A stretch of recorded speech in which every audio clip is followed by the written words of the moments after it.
Une autre semaine de volatilité intense sur les marchés. Vraiment, on a eu des opportunités incroyables.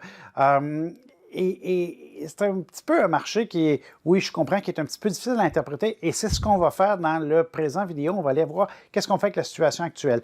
Je vais faire un petit mot tout de suite au départ pour mentionner qu'on reçoit présentement des centaines de courriels par jour. On fait de notre mieux pour répondre à tout le monde. On s'excuse si on est en retard. On s'excuse si on a oublié quelques clients. On essaie de ne pas oublier personne dans le moment. Mais c'est assez intense, on va le dire comme ça. Donc là, je vais essayer d'aller voir les questions les plus populaires qu'on a eues cette semaine, remettre ça ensemble et essayer de mettre un petit peu plus d'explications à l'intérieur de tout ça. J'espère que ça va aider tout le monde. Donc, on a beaucoup de choses à faire ensemble. C'est un petit peu en vrac cette semaine. On va essayer de mettre un petit peu de structure à l'intérieur de ça. On commence maintenant, hein?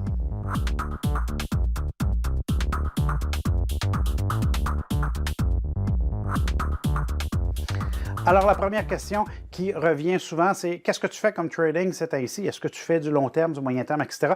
Écoutez, on peut faire toutes sortes de trading. Ce que je fais le plus présentement, ben, on s'en va tout le temps vers ce qui est le plus payant. Et ce qui est le plus payant présentement, c'est du day trading. Et là, il faut se remettre le mouvement dans le contexte. Là. Il y en a qui sont encore sur le mood, la bourse a beaucoup corrigé. Excusez, on n'est plus là, là. La bourse, il y a 3 semaines, hein, il y a un mois, on a beaucoup corrigé. On a des titres comme Air Canada qui sont partis de 50 $ et sont tombés à 9.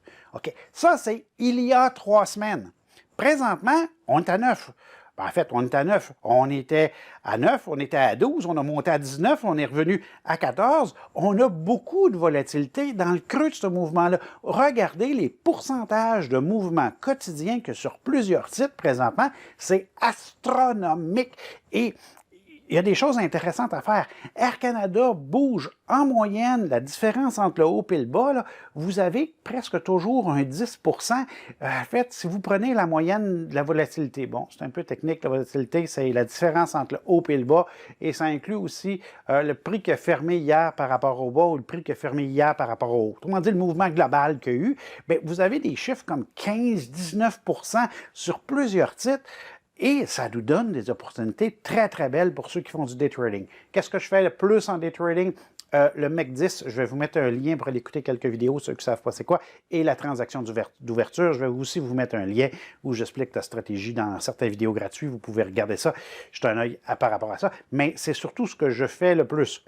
Ce qui ne veut pas dire que je ne suis pas en train de préparer l'avenir, et ça, on en parle pour les autres questions.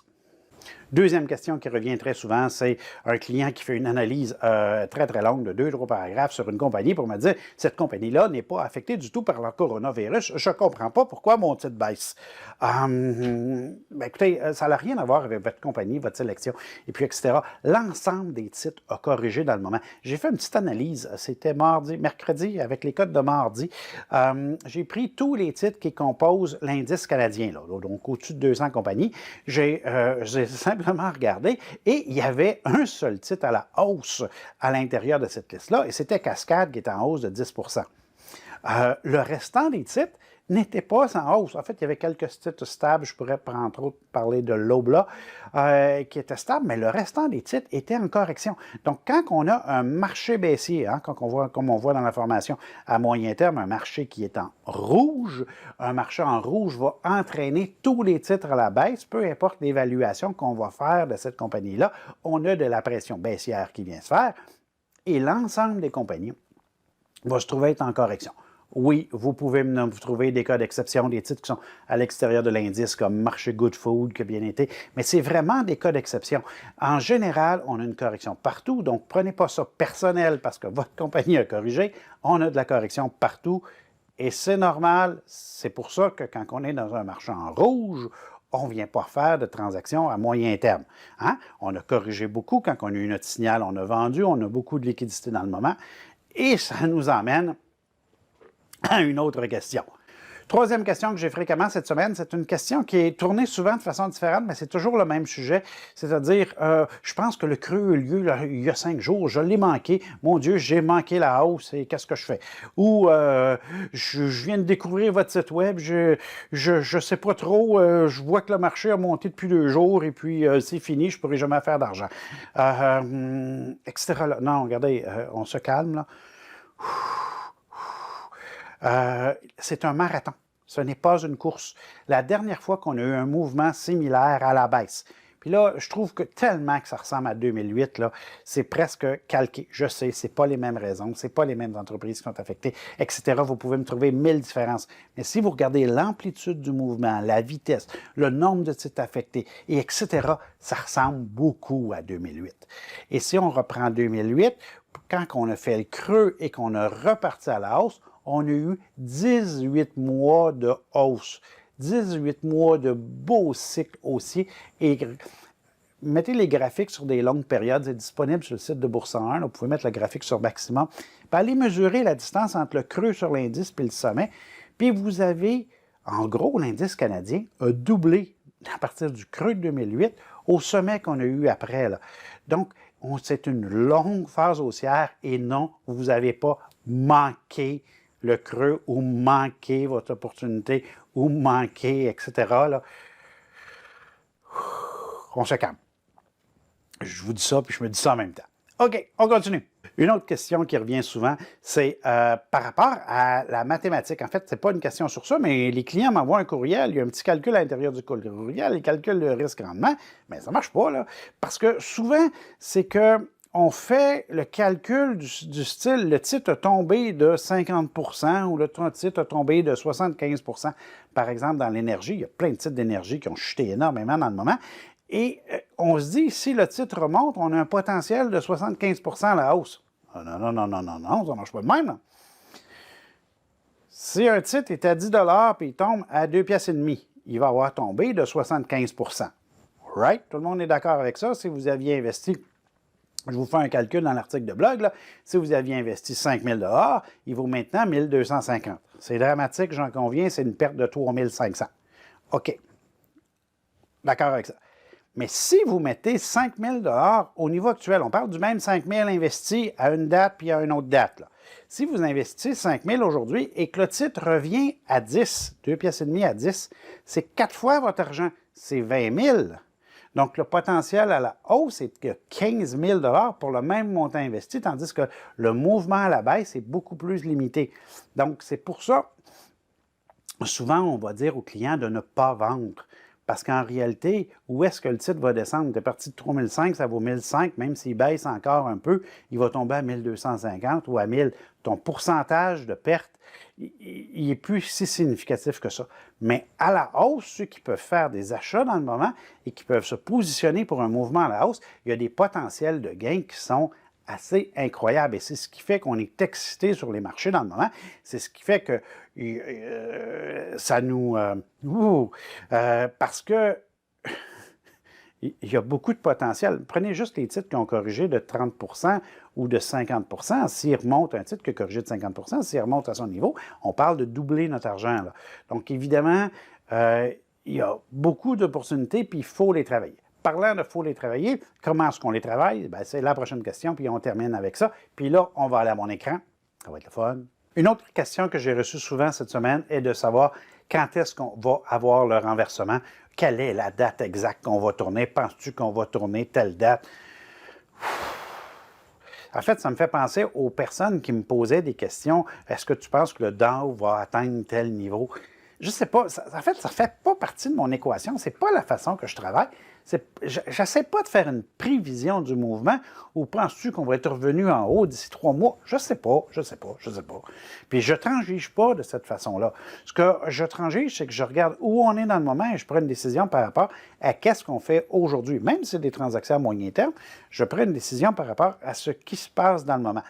Donc, pour les transactions à moyen terme, parce que ça s'adresse plus dans cette philosophie-là, là, on a vendu en haut, on est dans le creux, on a une tonne d'argent dans notre compte, puis là, ben, ça nous brûle les doigts parce qu'on regarde les prix, puis on dit « Mon Dieu, quand est-ce que j'ai investi? » Bien, vous prenez la méthode du cours à moyen terme et vous venez l'appliquer mot à mot de ce que j'ai enseigné.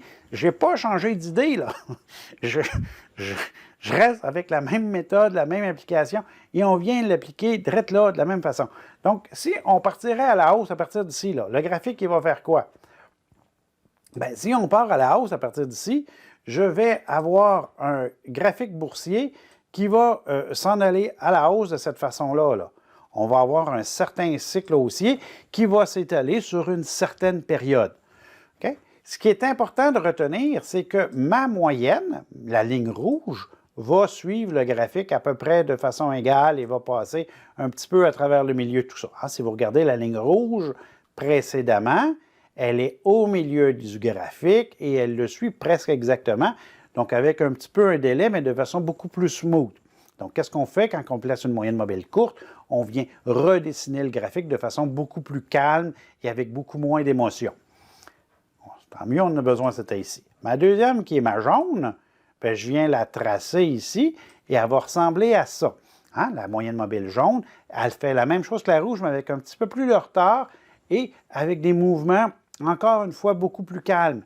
Et si vous remarquez, lorsque la jaune est passée au-dessus de la rouge, juste ici, j'ai eu un signal de vente et je vais avoir le contraire ici. Je vais avoir un signal d'achat quand la jaune va passer en dessous de la rouge et je vais avoir un Golden Cross qui va se produire juste ici. Donc, je vais avoir un signal d'achat qui va se faire. Et là, qu'est-ce qu'on va faire quand on va avoir notre Golden Cross? On va prendre notre méthode du calendrier que je vous ai montré et on va venir mettre notre petit rond en bleu. Puis, on va dire, on est maintenant en bleu. Okay? Puis là, on va chercher à ouvrir des positions, tout dépendant de H1, H2, puis etc. Là. Mais on va passer en bleu à partir d'ici et c'est de là que ça va devenir intéressant. Mais on ne sera pas encore en vert. En bleu, ça veut dire qu'on peut ouvrir des positions, mais qu'on a un niveau de risque plus élevé que la normale, mais un potentiel de hausse astronomique. Et c'est ça, typiquement, un marché en bleu. Là.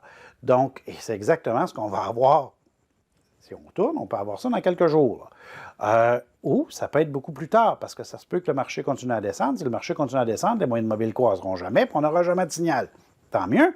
On va l'avoir juste dans 3 semaines, 1 mois, 6 mois, puis quand on va avoir notre croisement, mais là, ça va être intéressant. Bref, on attend notre mouvement. On n'essaie pas de le deviner à l'avance. On est un système de suivi de tendance. Suivi, bien, ça veut dire qu'on est après.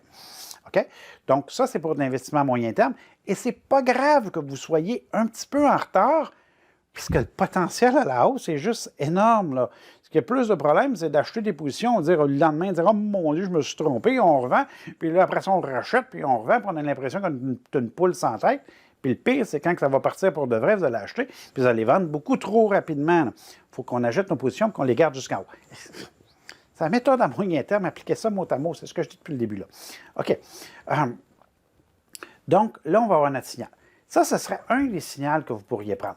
L'autre signal que vous pourriez prendre, c'est la théorie classique de Dow que je vous ai montré, c'est-à-dire que si on vient avoir une bris de résistance, j'y arrive, si on aurait un bris de résistance, donc une cote haussière qui viendrait passer au-dessus de tout ça, donc un mouvement flagrant à la hausse, comme on a eu ici,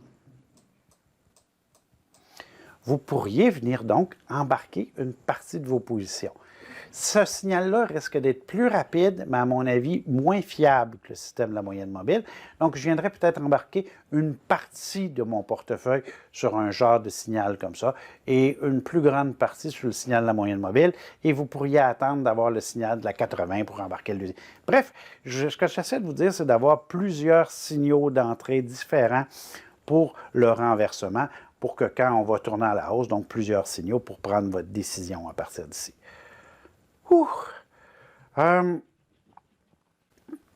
Une dernière question que j'ai souvent, en fait que j'ai eue à quelques fois cette semaine, c'est est-ce que tu crois aux moyennes à la baisse? La réponse est non, absolument pas.